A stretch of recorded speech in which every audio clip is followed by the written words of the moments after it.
So, yun guys, magluluto ako ng samyang times 2. Yan. So, lagay ko muna dyan, tapos pakukuluan ko. Tapos, wait lang natin siya ng mga 2 to 3 minutes.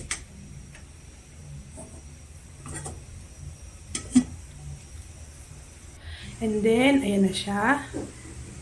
Lagay ko na yung sauce na sobrang anghang daw. Yan. Kalat-kalat, kalat-kalat. So, kinalat ko na. Then, sunod naman natin yung seasoning na isa. Seaweed.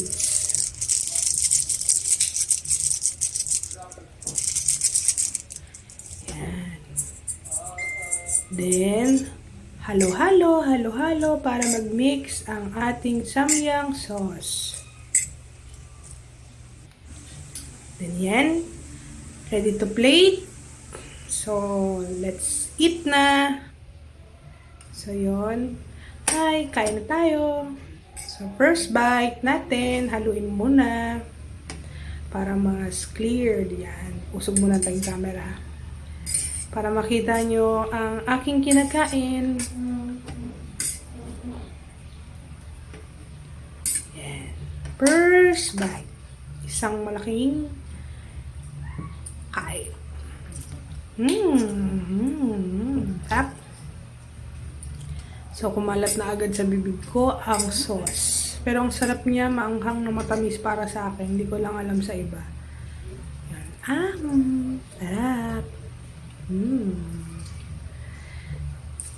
Kaya ko itong ubusin ng almost 1 minute. Kaya lang binabagalan ko kasi gusto kong masarap.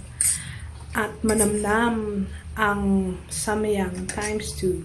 So, ikot-ikot, kain-kain. Yan.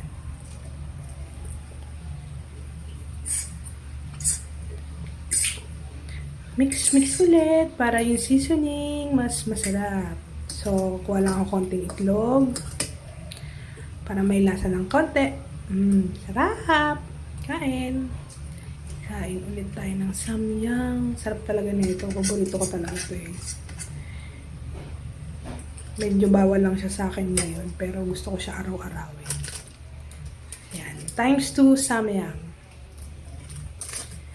Ay, nulog. So, yun. Pagka tumalsik pa sa mata ko, ilamos muna ako saglit. Then, balik ulit. Yan.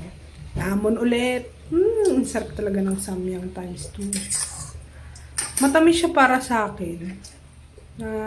Sakto lang yung anghang. Solid talaga nito.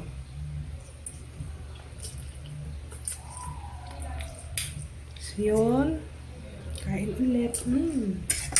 Busin ko yan hanggang sa dulo. Subo.